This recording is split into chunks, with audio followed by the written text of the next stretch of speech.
Welcome to my YouTube channel HR educational hub मरমৰ ছাত্ৰ ছাত্ৰীসকল আজিৰ ভিডিঅ'টোত আমি আলোচনা কৰিম শিৱসাগৰ জিলাৰ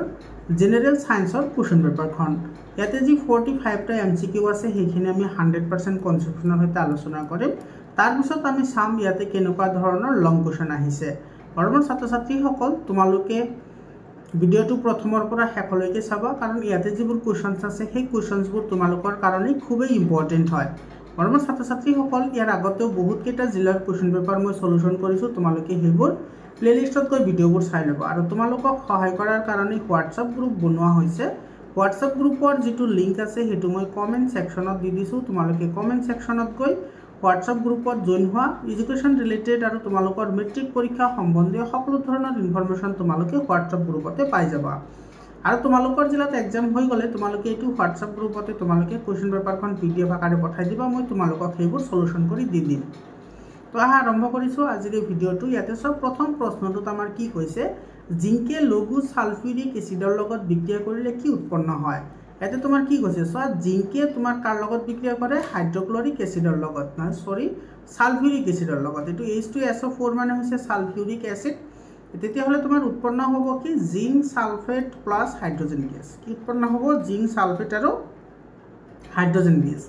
এতিয়া অপশন ছ তোমাৰ কি কি আছে এটো ছ জিংক সালফেট আৰু হাইড্ৰোজেন গ্যাস ইয়াতে আছে গতিকে আমাৰ বি অপশনটো ইয়াৰে কি হ'ব শুদ্ধ উত্তৰ হ'ব 2 নম্বৰ প্ৰশ্নটো ছ 2 নম্বৰ প্ৰশ্নত আমাৰ কি কৈছে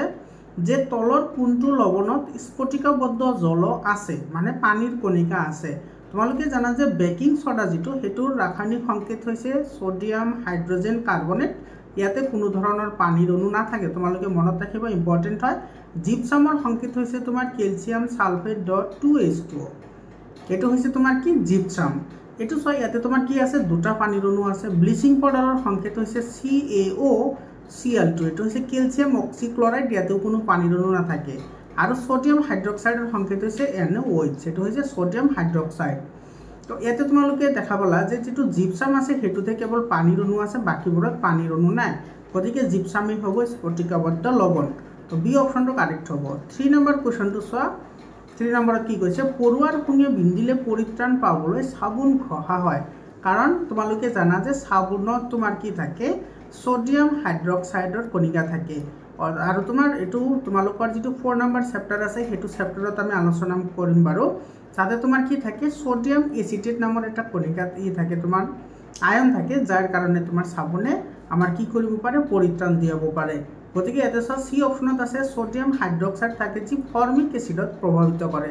প্ৰভাৱ প্ৰশমিত কৰে আৰু তোমালোকে জানা যে পৰুৱাৰ শুং বিন্দিলে কি হয় ফৰ্মিক এসিড আমাৰ দেহত নিহৰণ হয় ফৰ্মিক এসিডৰ আন এটা নাম হৈছে তোমাৰ মিথানয়িক এসিড তোমালোকে কিন্তু এটো ভুল না যাবা মিথানয়িক এসিডৰ সাধাৰণ নাম হৈছে তোমাৰ ফৰ্মিক এসিড গতিকে তোমাৰ হল তাৰ পিছত তোমাৰ 4 নম্বৰ কোৱেশ্চনটো চোৱা কি কৈছে ক্যালসিয়াম যৌগই লঘু হাইড্ৰক্লৰিক এসিডৰ লগত বিক্ৰিয়া কৰি গেছৰ বুৰবুৰণি উৎপন্ন কৰে উৎপন্ন হোৱা গেছটোৱে জ্বলি থকা জুই নুমায় এতে চোৱা তোমালোকে কি কৈছে জ্বলি থকা জুই নুমায় তাৰ মানে ডেফিনেটলি তোমাৰ গেছটো কি হ'ব কাৰ্বন ডাই অক্সাইড হ'ব কাৰণ কাৰ্বন ডাই অক্সাইডে তোমাৰ কি কৰিব পাৰে জ্বলি থকা তোমাৰ জুই কি কৰিব পাৰে নুমাব পাৰে গতিকে তোমাৰ গেছটো হ'ব কি কাৰ্বন ডাই অক্সাইড আৰু তোমাৰ কৈছে যৌগটো আৰু গেছটো চিনাক্তকৰণ কৰা তো গেছটো আমাৰ কি হ'ব কাৰ্বন ডাই অক্সাইড হ'ব তো ইয়াতে সব এই দুটা তোমাৰ হাইড্ৰোজেন আছে গতিকে সি আৰু ডিটো এনে তোমাৰ কি হ'ব ক্যান্সেল হ'ব তো আমাৰ আৰু তোমাৰ ইয়াতে সব কি কৈছে হাইড্ৰক্লৰিক এসিডৰ লগত বিক্ৰিয়া কৰি কাৰ্বন ডাই অক্সাইড গেছ ফৰ্মেশন কৰে আৰু হেতু ডেফিনেটলি তোমাৰ কি হ'ব ক্যালসিয়াম কাৰ্বনেট হ'ব ক্যালসিয়াম কাৰ্বনেটে যেতিয়া তোমাৰ হাইড্ৰক্লৰিক এসিডৰ লগত বিক্ৰিয়া কৰে তেতিয়া তোমাৰ কি উৎপন্ন হয় ক্যালসিয়াম ক্লোৰাইড আৰু তোমাৰ কি হয় কাৰ্বন ডাই অক্সাইড গেছ উৎপন্ন হয় আৰু এই গেছটোই তোমাৰ কি কৰে জ্বলি থকা মোমবাতি নুমায় তো ইয়াতে তোমাৰ কি হ'ব ক্যালসিয়াম কাৰ্বনেট আৰু কাৰ্বন ডাই অক্সাইড গেছ হ'ব ইয়াৰে এ নম্বৰ অপশনটো কি হ'ব কাৰেক্ট অপশন হ'ব তাৰ পিছত 5 নম্বৰ কোৱেশ্চনটো চোৱা কি কৈছে ম্যাঙ্গানিজ অক্সাইড আৰু হাইড্ৰক্লৰিক এসিডৰ মাজত বিক্ৰিয়া ঘটি ম্যাঙ্গানিজ ক্লোৰাইড আৰু তোমাৰ কি উৎপন্ন হয় ম্যাঙ্গানিজ ক্লোৰাইড আৰু এতে ওয়াটাৰ আৰু ক্লোৰিন গেছ উৎপন্ন হয় এটো এই ৰেডক্স বিক্ৰিয়া তোমাৰ কি সংগঠিত হয় এতে তুমি যদি ভালদৰে লক্ষ্য কৰা যেটো ম্যাঙ্গানিজ অক্সাইড আছে হেতু তোমাৰ অক্সিজেন হেৰুৱাই কি কৰিছে ম্যাঙ্গানিজ ক্লোৰাইডলৈ বিজাৰিত হৈছে আৰু হাইড্ৰক্লৰিকে তোমাৰ হাইড্ৰোজেন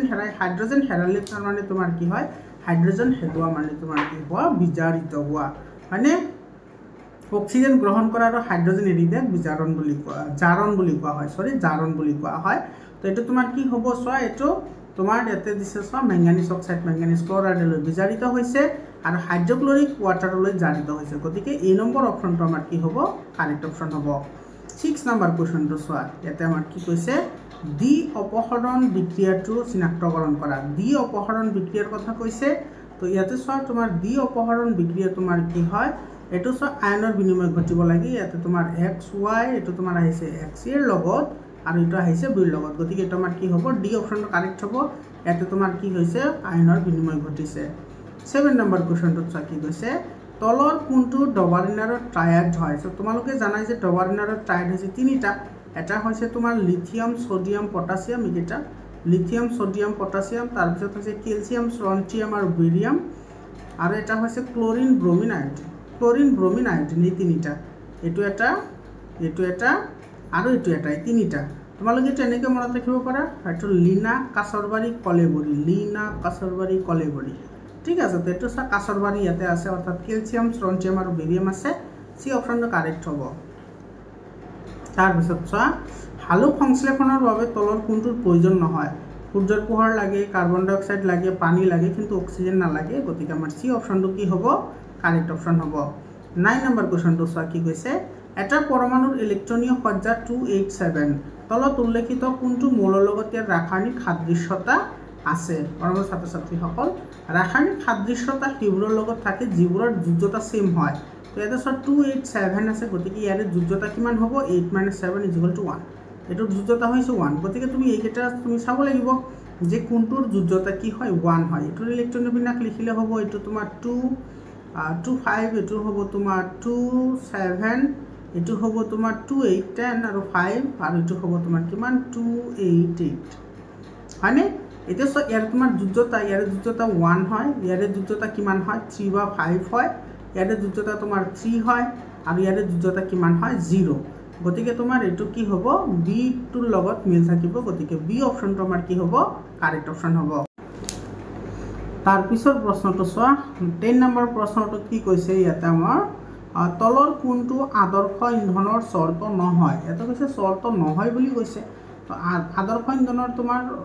তোমাৰ কি বৈশিষ্ট্য হৈছে যেটো সহজলভ্য হয় প্ৰচুৰ পৰিমাণে তাপ উৎপন্ন কৰে আৰু কম খৰচী হয় কিন্তু প্ৰচুৰ পৰিমাণে ধোঁৱা উৎপন্ন কৰিলে হেতু আমাৰ ভাল ইন্ধন নহয় গতিকে আমাৰ ইয়াতে যেহেতু নহয় বুলি কৈছে শৰ্ত নহয় বুলি কৈছে তো এটা আমাৰ বি অপচনটো কি হ'ব কাৰেক্ট অপচন হ'ব 11 নম্বৰ কোৱেশ্চনটো চোৱা কি কৈছে জৈৱ গেছৰ তলৰ কোনটো গেছ নাথাকে জৈৱ গেছত হাইড্ৰজেন থাকে নাইট্ৰজেন থাকে মিথেন থাকে কিন্তু তোমাৰ কি নাথাকে হাইড্ৰজেন সালফাইড নাথাকে গতিকে ডি অপচনটো ইয়াৰ কি হ'ব কাৰেক্ট হ'ব 12 নম্বৰ কোৱেশ্চনটো চোৱা উদ্ভিদৰ কোন কলাই খাদ্য পৰিবহন কৰে খাদ্য পৰিবহন কৰা কলাটো হৈছে তোমাৰ ফ্লোয়েম কলা আৰু জাইলেম কলাৰ কাম হৈছে তোমাৰ পানী আৰু খনিজ লৱণ পৰিবহন কৰা আৰু ৰক্ষী কোষৰ কাম হৈছে পত্ৰৰন্ধ্ৰৰ ছিদ্ৰ আৰু তোমাৰ পত্ৰৰন্ধ্ৰৰ ছিদ্ৰ বন্ধ হোৱা আৰু মুকলি হোৱা কামটো নিয়ন্ত্ৰণ কৰে আৰু পেৰেনকাইমা কলৰ তোমাৰ কি কৰে পঞ্চিত খাদ্য জমা কৰি ৰাখে তাৰ পিছত 13 নম্বৰ কোৱেশ্চনটো চোৱা বৰ্জিত পদাৰ্থ আৰু অতিৰিক্ত পানী ফিল্টাৰ কৰাৰ বাবে মানুহৰ শৰীৰৰ কোনটো অংশ দায়বদ্ধ এটা সব পানী ফিল্টাৰৰ কথা কৈছে আৰু বৰ্জিত পদাৰ্থৰ কথা কৈছে গতিকে এটা আমাৰ কিডনি হ'ব কিডনিয়ে আমাৰ ব্লাডত থকা পানীখিনি ফিল্টাৰ কৰি অলাগতিয়াল বস্তুখিনি তোমাৰ সেপাৰেট কৰে গতিকে ডি অপচন কাৰেক্ট হ'ব 14 নম্বৰ কোৱেশ্চন চোৱা বায়ুৰ চলাচল কোনো ধৰণৰ ব্যৱস্থা নথকা কোঠা এটাত ব্যক্তি এজন আবদ্ধ হৈ আছে খন্তেক সময়ৰ পাছত তেওঁ কি অস্বস্তিকৰ সন্মুখীন হ'ব তো যেহেতু তাতে বায়ু নাই গতিকে বায়ু নাথাকিলে তাতে উশাহ নিশাহ লোৱাত প্ৰব্লেম হ'ব এটো সব বায়ু চলাচল বেয়া হোৱাৰ বাবে এটো তো কি কৰিব অস্বস্তিকৰ অনুভৱ কৰিব গতিকে সি অপচনটো আমাৰ কি হ'ব কাৰেক্ট অপচন হ'ব 15 নম্বৰ কোৱেশ্চনটোত কি কৈছে চোৱা মগজুৰ যি অংশই স্বয়ংক্ৰিয় কাৰ্য নিয়ন্ত্ৰণ কৰে স্বয়ংক্ৰিয় কাৰ্য মানে কি স্বয়ংক্ৰিয় কাৰ্য মানে এটো তোমাৰ কৈছে ভলেন্টাৰী মানে তুমি ইচ্ছামতে কৰিব পাৰা ইচ্ছামতে কাম কৰিব পাৰা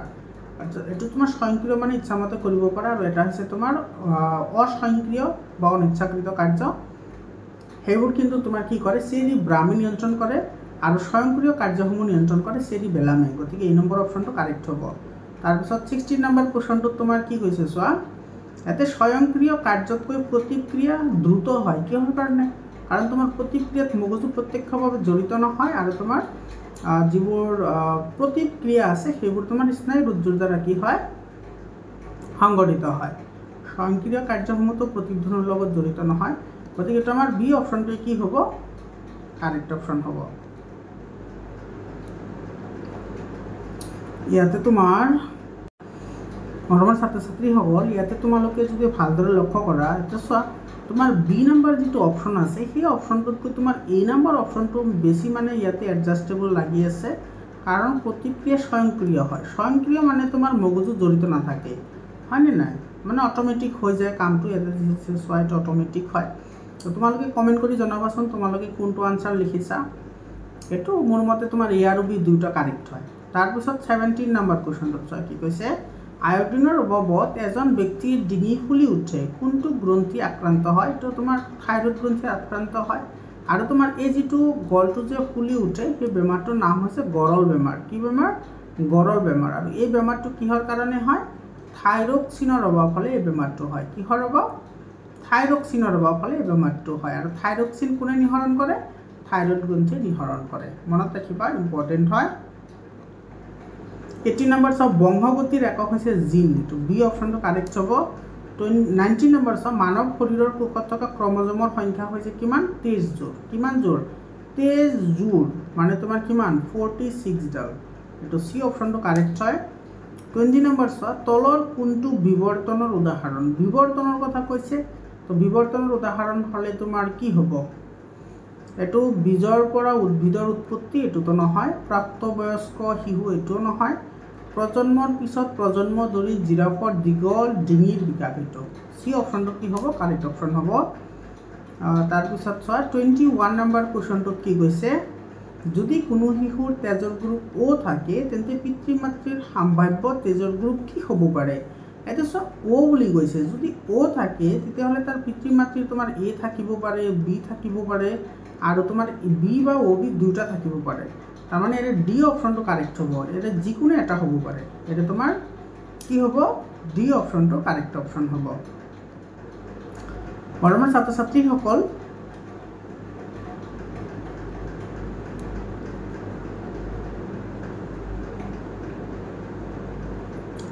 তোমালোকে যদি আজমল সুপাৰ 40 কাৰণে যদি তোমালোকে প্ৰিপাৰেচন কৰিব বিচাৰিছা তেতিয়াহ'লে মোৰ চেনেলৰ থ্ৰুদি কৰিব পাৰিবা তোমালোকে চেনেলটো সাবস্ক্ৰাইব কৰি হোৱাটছআপ গ্ৰুপত জয়েন হোৱা হোৱাটছআপ গ্ৰুপৰ যিটো লিংক আছে হেতু মই তোমাৰ কমেন্ট সেকশনত দি দিছো তোমালোকে কমেন্ট সেকশনত গলে হোৱাটছআপ গ্ৰুপৰ লিংক পাবা আৰু মোৰ ছাত্ৰ ছাত্ৰীসকল তো ইয়াতে তোমাৰ এই প্ৰশ্নটো তোমাৰ ইয়াতে কৈছে তোমাৰ কোনো শিশুৰ তেজৰ গ্ৰুপ O আছে শিশুৰ তেজৰ গ্ৰুপ আছে O তেতিয়াহ'লে পিতৃ মাতৃৰ তোমাৰ কি হ'ব পিতৃ মাতৃৰ হ'লে তোমাৰ বি হ'ব OB হ'ব নাইবা O হ'ব এটো সি অপশ্যনটো কাৰেক্ট হ'ব বাৰু ইয়াৰে ডি অপশ্যনটো নহয় এটো সি অপশ্যনটো কি হ'ব কাৰেক্ট অপশ্যন হ'ব 21 ৰ সি অপশ্যন কাৰেক্ট হ'ব যেহেতু তোমাৰ ইয়াতে তোমাৰ কি কৈছে সন্তানৰ O আছে গতিকে পিতৃ মাতৃ যিকোনো এজনৰ O থাকিবই লাগিব গতিকে এটো তোমাৰ সি অপশ্যনটো কাৰেক্ট অপশ্যন হ'ব সি টো কাৰেক্ট অপশ্যন হ'ব ইয়াৰে 22 নম্বৰ কোৱেশ্যন চোৱা 22 নম্বৰ কোৱেশ্যনত তোমাৰ কি কৈছে ইয়াতে যে এখন অবতল লেন্সৰ ফোকাস দৈৰ্ঘ্য 20 সেন্টিমিটাৰ লেন্সখনৰ ক্ষমতা কিমান এটা চোৱা অবতল লেন্সৰ কথা কৈছে তো অবতল লেন্সৰ ফোকাস দৈৰ্ঘ্য সদায় নিগেটিভ হয় 20 সেন্টিমিটাৰ আছে এটো মিটাৰত কনভাৰ্ট কৰিলে হ'ব তোমাৰ -0.2 মিটাৰ হয়নে আৰু আমাৰ জানো যে p = 1/f লেন্সৰ ক্ষমতা ভ্যালু বহাই দিও 1/-0.2 মাইনাস তো দিলো এবাৰ -0.2 গতিকে এটো আহিব তোমাৰ 10/2 সেন্টিমিটাৰ সৰি ডায়াপ্টাৰ 10/2 ডায়াপ্টাৰ হলে এটো হ'ব তোমাৰ -5 ডায়াপ্টাৰ -5 ডায়াপ্টাৰ হ'ব ইয়াৰে आंसर এটো চোৱা এ নম্বৰ অপচনত আছে গতিকে এ নম্বৰ অপচনটো কি হ'ব ইয়াৰে আমাৰ শুদ্ধ উত্তৰ হ'ব 23 নম্বৰ কোৱেশ্যনটো চোৱা 23 নম্বৰ কোৱেশ্যনত কি কৈছে এজন শিক্ষাৰ্থীয়ে লক্ষ্য কৰিছিল যে লক্ষ্যবস্তুৰ যিকোনো অৱস্থানৰ বাবে উত্তল দাপনে সদায় অসৎ প্ৰতিবিম্ব গঠন কৰে কি কাৰণে উত্তল দাপনত অসৎ প্ৰতিবিম্ব গঠন হয় সো উত্তল দাপনৰ কথা কৈছে এটো আমাৰ উত্তল দাপন ইয়াতে যেতিয়া তোমাৰ পোহৰ আপতিত হলে এই পোহৰটো তোমাৰ কি কৰে এনেকে ইফালে গুছি আহে হয়নে এনেকে তোমাৰ কি কৰে ইয়াতে তোমাৰ কি হয় ৰিফ্লেকশন হয় আৰু এইফালে তোমাৰ কি হয় এইটো পিছফালে গৈ এনেকৈ কি কৰে লগ লাগে। এতিয়া চোৱা যিটো তোমাৰ মেইন যিটো তোমাৰ কি আছে ৰশ্মি আছে সেই ৰশ্মিটো কেতিয়াও কটাকটি নকৰে, সেইকাৰণে তোমাৰ সদায় অসৎ প্ৰতিবিম্ব গঠন হয়, কাৰণ প্ৰতিফলিত ৰশ্মিবোৰ কেতিয়াও কটাকটি নকৰে। এ নম্বৰ অপশ্যনটো কি হ'ব? কাৰেক্ট অপশ্যন হ'ব। 24 নম্বৰ কুৱেশ্যনটোত চোৱা, ইয়াতে কি কৈছে, কাঁচৰ টুকুৰা এটাৰ ওপৰত লম্বভাৱে পোহৰ আপতিত হ'লে প্ৰতিসৰণ কোণৰ মান কিমান হ'ব? আমাৰ ছাত্ৰ ছাত্ৰীসকল চোৱা, ধৰি লোৱা এইটো আমাৰ এটা কাঁচৰ টুকুৰা, ইয়াতে যদি তোমাৰ এনেকৈ পোহৰ পৰে তেতিয়াহ'লে তোমাৰ ইয়াতে যদি আমি লম্ব টানো, এইটো ধৰা লম্ব আমাৰ, এইটো লম্ব, তেতিয়াহ'লে এইটো কি কৰিব এনেকৈ আহিব হয়নে, এইটো এনেকৈ যাব। যদি এনেকৈ আহে এইটো হৈছে তোমাৰ কি তোমাৰ এংগল অফ ইনচিডেণ্ট আৰু এইটো হৈছে তোমাৰ কি এংগল অফ ৰিফ্ৰেকশ্যন আৰ। কিন্তু যদি তোমাৰ এনেকৈ যদি ডাইৰেক্টলি পাৰপেণ্ডিকুলাৰলি পৰে তেতিয়াহ'লে এইটো কি কৰিব পাৰপেণ্ডিকুলাৰলি গুচি আহিব। ইয়াতে আমি নৰ্মেল টানাৰ কোনো কথাই নাহে, গতিকে ইয়াতে তোমাৰ এংগলটো কিমান ডিগ্ৰী হ'ব? 0 ডিগ্ৰী এংগল হ'ব। প্ৰতিসৰণ কোণ কি হ'ব? 0 ডিগ্ৰী। এইটো তোমাৰ চি অপশ্যনটো কি হ'ব? কাৰেক্ট অপশ্যন হ'ব। বুজি পালানে? তাৰপিছত তোমাৰ 25 নম্বৰ কুৱেশ্যনটো চোৱা, কাঁচ, এলকহল, পানী আৰু হীৰাৰ প্ৰতিসৰণাংক 1.52, 1.36, 1.33 আৰু 2.42 কোনটো মাধ্যমত পোহৰৰ দ্ৰুতি সৰ্বোচ্চ? ইয়াতে পোহৰৰ দ্ৰুতি সৰ্বোচ্চ বুলি কৈছে। ইয়াতে চোৱা, তোমালোকে এটা কথা তোমালোকে জানিব লাগিব যে যদি তোমাৰ প্ৰতিসৰণাংক যদি বেছি হয়, যদি কি হয় প্ৰতিসৰণাংক যিমানেই বেছি হ'ব, প্ৰতিসৰণাংক যদি বেছি হয় তেতিয়াহ'লে পোহৰৰ বেগ কম হয়। পোহৰৰ বেগ কি হয়? কম হয়। পোহৰৰ বেগ কম। প্ৰতিসৰণাংক বেছি হ'লে বেগ কম হয়, আৰু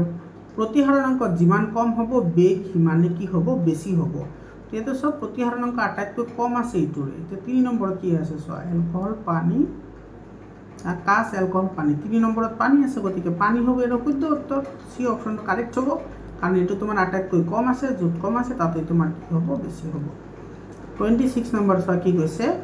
নিউক্লিয় বিযোজন প্ৰক্ৰিয়াত গধুৰ পৰমাণুৰ নিউক্লিয়াছক কম শক্তিৰ নিউটনেৰে খুন্দা মাৰিলে সিহঁতে তুলনামূলকভাৱে পাতল নিউক্লিয়াছলৈ ভাঙি যায় আৰু প্ৰক্ৰিয়াটোত বৃহৎ পৰিমাণৰ শক্তি নিৰ্গত হয়। এই শক্তিক নিউক্লিয়াৰ শক্তি বুলি কোৱা হয়। এই শক্তি কেৱল নিউক্লিয় শক্তি কেন্দ্ৰসমূহত নিউক্লিয় ৰিয়েক্টৰৰ সহায়তহে পাব পাৰি আৰু ইয়াক শক্তিৰ এক অপৰম্পৰাগত উৎস বুলি কোৱা হয়। নিউক্লিয় শক্তিক কিয় অপৰম্পৰাগত শক্তিৰ উৎস বুলি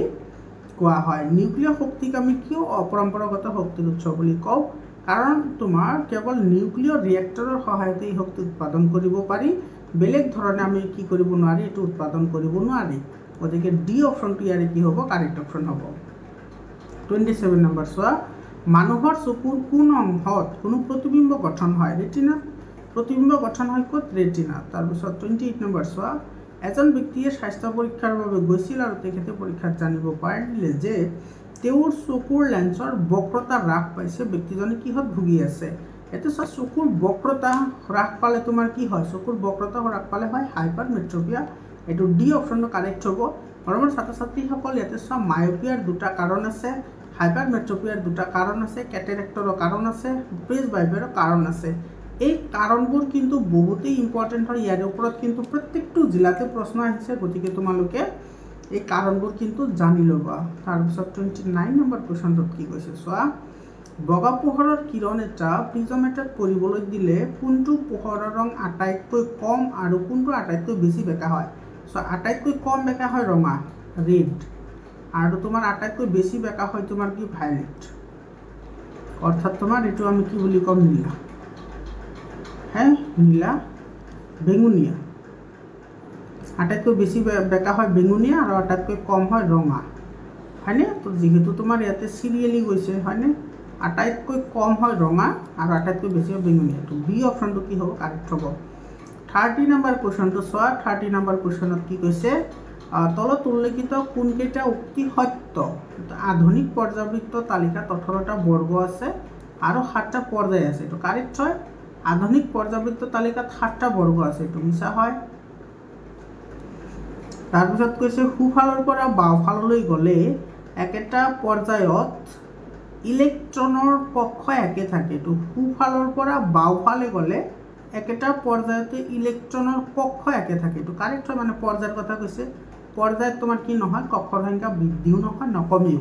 কেৱল কাৰ্যকৰী নিউক্লিয় আধানৰ মানহে বাঢ়ে, গতিকে এইটো কাৰেক্ট হয়। ওপৰৰ পৰা তললৈ গ'লে একেটা বৰ্গত ইলেক্ট্ৰনৰ কক্ষ একে থাকে নাথাকে, কাৰণ বৰ্গ এটাৰ ওপৰৰ পৰা তললৈ আহিলে নতুন নতুন কক্ষৰ কি হয় আৰম্ভ হয়,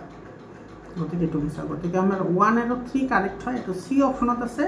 গতিকে আমাৰ চি অপশ্যনটো কি হ'ব কাৰেক্ট অপশ্যন হ'ব। 31 নম্বৰ কুৱেশ্যনটো চোৱা, পোহৰৰ বিক্ষেপণৰ বাবে কি হয়? পোহৰৰ বিক্ষেপণৰ বাবে হয় তোমাৰ মুকলি আকাশৰ ৰং নীলা, তৰাৰ তীব্ৰণি হৈছে তোমাৰ পোহৰ বায়ুমণ্ডলীয় প্ৰতিসৰণৰ কাৰণে হয়, মনত ৰাখিবা এইটো কিন্তু পৰীক্ষাত আহে, এইটো বায়ুমণ্ডলীয় প্ৰতিসৰণৰ কাৰণে হয়। আৰু সূৰ্যাস্তৰ সময়ত বেলি ৰং ৰঙা, এইটো হয় পোহৰৰ বিক্ষেপণৰ কাৰণে। ৰামধেনুৰ গঠনৰ লগত তোমাৰ কি প্ৰতিসৰণ জড়িত, প্ৰতিসৰণ, তাৰপিছত তোমাৰ বিচ্ছুৰণ আৰু পূৰ্ণ আভ্যন্তৰীণ প্ৰতিফলন, এই তিনিটা ঘটনা তোমাৰ কি হৈ থাকে জড়িত হৈ থাকে তোমাৰ ৰামধেনু গঠনৰ লগত, প্ৰতিসৰণ, বিচ্ছুৰণ আৰু আভ্যন্তৰীণ প্ৰতিফলন। গতিকে এইটো কি হ'ব 1 আৰু 3 কাৰেক্ট হ'ব, এইটো চি অপশ্যনটো আমাৰ কি হ'ব কাৰেক্ট অপশ্যন হ'ব। 32 নম্বৰ চোৱা, হালুক সংশ্লেষণৰ সময়ত গ্ৰহণ কৰা আৰু বাহিৰলৈ এৰি দিয়া গেছবিধৰ নাম। হালুক সংশ্লেষণত গ্ৰহণ কৰে কাৰ্বন ডাই অক্সাইড আৰু তোমাৰ এৰি দিয়ে কোনটো অক্সিজেন। গ্ৰহণ কৰিব কাৰ্বন ডাই অক্সাইড, তো তোমাৰ 2 প্ৰথমত আহিব ইয়াতে আছে, আৰু অক্সিজেন এৰি দিয়ে এইটো দ্বিতীয়ত আহিব, এইটো চোৱা চি অপশ্যনটো কি হ'ব কাৰেক্ট অপশ্যন হ'ব। 33 নম্বৰ কুৱেশ্যনটোত চোৱা, মগজুৰ কোনটো অংশৰ হৃদস্পন্দন আৰু শৰীৰৰ ভংগীমা তোমাৰ তথা ভাৰসাম্যতা ৰক্ষা কৰে? হৃদস্পন্দনটো তোমাৰ মেডুলাই তোমাৰ নিয়ন্ত্ৰণ কৰে, হৃদস্পন্দন মেডুলাই নিয়ন্ত্ৰণ কৰে আৰু ভংগীমা নিয়ন্ত্ৰণ কৰে চেৰিবেলামে, গতিকে এইটোৰ এনচাৰ হ'ব 3 and 2। এইটো চোৱা, এইটো তোমাৰ চি অপশ্যনটো কি হ'ব কাৰেক্ট অপশ্যন হ'ব। 34 নম্বৰ কুৱেশ্যনটো চোৱা, তোমাৰ ইয়াতে কি কৈছে, যদি কোনো উদ্ভিদত অক্সিজেন বিতৰণ বিঘ্নিত হয় তেন্তে প্ৰথমতে কেনেধৰণৰ প্ৰক্ৰিয়াৰ ওপৰত প্ৰভাৱ পৰিব? ইয়াতে কৈছে তোমাৰ প্ৰথমতে কেনেধৰণৰ প্ৰভাৱ পৰিব, তো প্ৰথমতে প্ৰভাৱ পৰিব তোমাৰ শিপা দীঘলীয়া হোৱা দেখা আৰু তোমাৰ পোহৰৰ প্ৰতি সঁহাৰি আৰু উদ্ভিদৰ বৃদ্ধি। তো তোমাৰ প্ৰথমতেতো আহিব তোমাৰ কি, প্ৰথমত আহিব তোমাৰ এইটো 3 নম্বৰটো, মানে সৰ্বপ্ৰথম পোহৰৰ প্ৰতি সঁহাৰি জনাব নোৱাৰিব।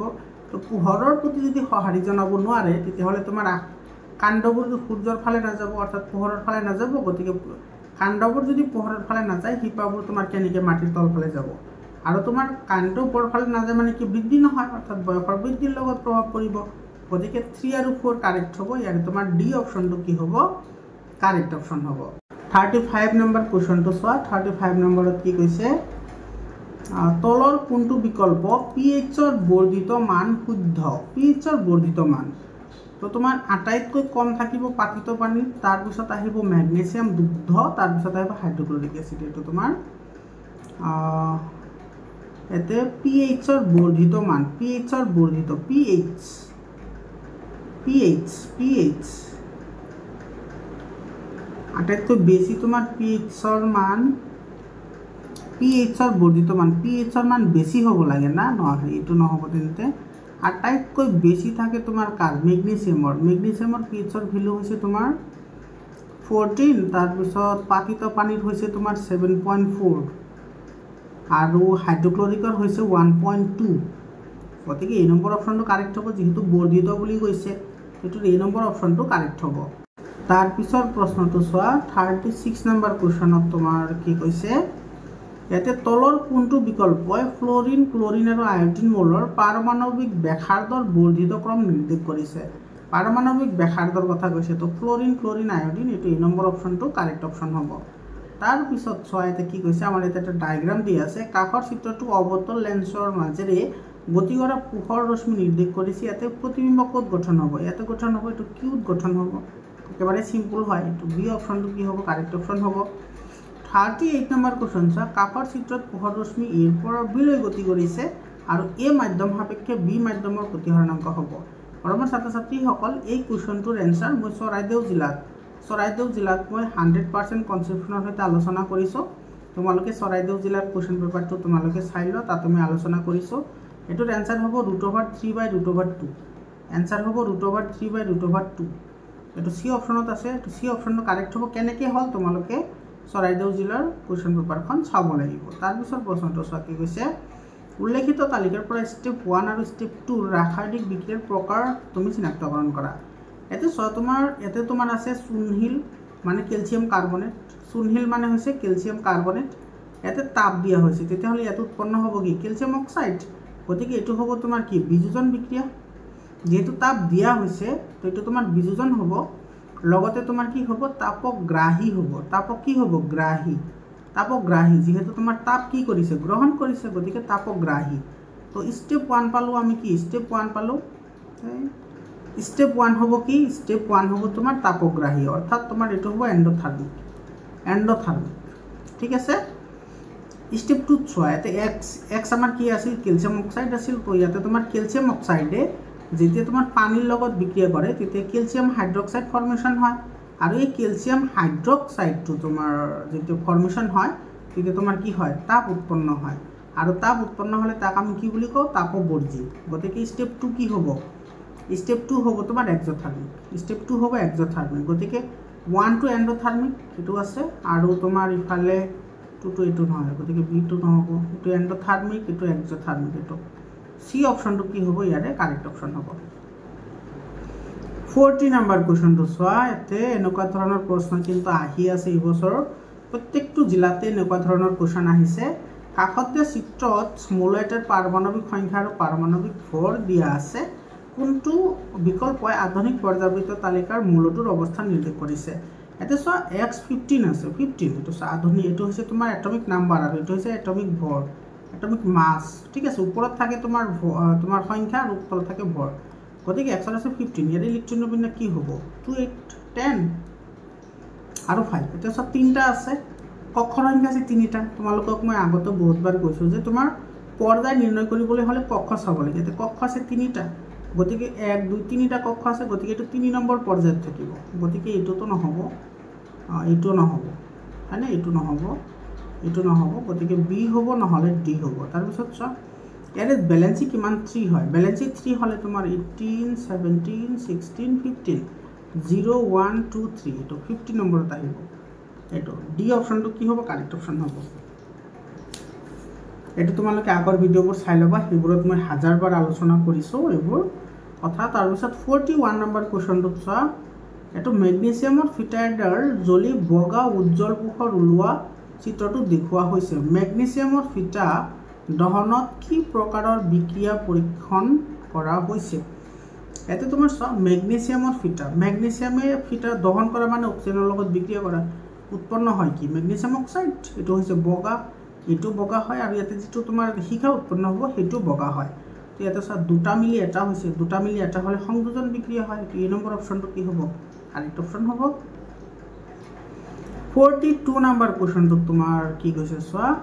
এজন ব্যক্তিৰ 3 দিনৰ প্ৰস্ৰাৱৰ উৎপাদন দিয়া হৈছে, তো চব প্ৰথম দিনা তোমাৰ 1.5 লিটাৰ পানী খায় আৰু প্ৰস্ৰাৱ ওলাই তোমাৰ 800 ইউনিট, তাৰপিছত পানীৰ পৰিমাণ বঢ়াইছে, চোৱা 1.5 আছিল তো 3 আহি গ'ল, মানে 2 গুণ হৈছে, ইয়াতে তোমাৰ বাঢ়িছে 1800 ইউনিট, এইটো কম খাইছে তো কম হৈছে, তাৰমানে আমি ইয়াৰ পৰা কি ক'ব পাৰোঁ, ইয়াৰ পৰা ক'ব পাৰোঁ পানী বেছি খালে মুঠ বেছি আহিব, সেইটো পানী গ্ৰহণ আৰু প্ৰস্ৰাৱৰ উৎপাদনৰ মাজত কি সম্পৰ্ক আছে, পানী বেছি খালে মুঠ বেছি আহিব, এইটো অধিক পানী সেৱনৰ ফলত প্ৰস্ৰাৱৰ উৎপাদন অধিক হয়, তো বি অপশ্যনটো কি হ'ব আমাৰ কাৰেক্ট অপশ্যন হ'ব। 43 নম্বৰ কুৱেশ্যনটো চোৱা, মানৱ শিশুৰ লিংগ নিৰ্ধাৰণ সেই শুক্ৰাণুটোৰ ধৰণৰ ওপৰত নিৰ্ভৰ কৰে যি ডিম্বাণুটোক নিষেচন কৰে। সকলো ডিম্বাণুত X ক্ৰমোজোম থাকে, কিন্তু শুক্ৰাণুত X বা Y ক্ৰমোজোম থাকিব পাৰে। যদি X ক্ৰমোজোম থকা ডিম্বাণুক নিষেচন কৰে তেন্তে ছোৱালী হ'ব, অৰ্থাৎ XX হ'ব, আৰু যদি Y ক্ৰমোজোম শুক্ৰাণুৰ ডিম্বাণুক নিষেচন কৰে তেতিয়াহ'লে সেইটো ল'ৰা হ'ব। তো তোমালোকে জানা যে ছোৱালীসকলৰ XX আৰু ল'ৰাসকলৰ থাকে XY, গতিকে তোমাৰ এইটো চোৱা Xৰ পৰা যদি X মানে পুৰুষৰ পৰা যদি X আহে আৰু মহিলাৰ পৰা যদি 3 এইটো তোমাৰ ফিমেল হয়,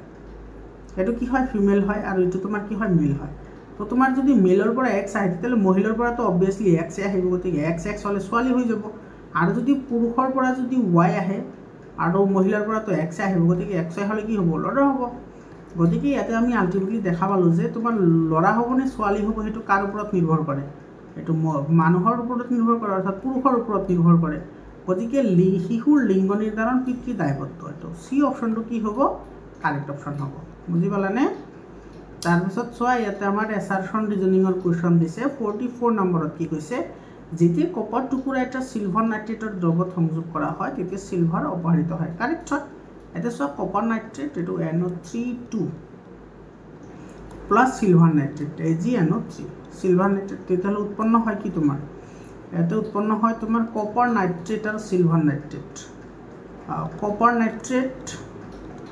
আৰু কি হয় সিলভাৰ নাইট্ৰেট উৎপন্ন হয় ইয়াতে চোৱা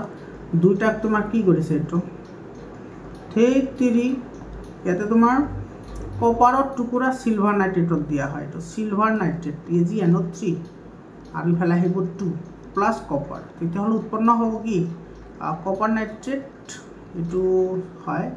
আৰু প্লাস কি হ'ব Ag এটো সিলভাৰ সিলভাৰক অপহৃত কৰিছে তো ইয়াতে তোমাৰ কপাৰ নাইট্ৰেট আছে কাৰণ কি তোমাৰ কপাৰটো সিলভাৰতকৈ বেছি সক্ৰিয় হয় কাৰণে পাৰিছে গতিকে এটো আমাৰ স্টেটমেন্ট কি হ'ব হসা হ'ব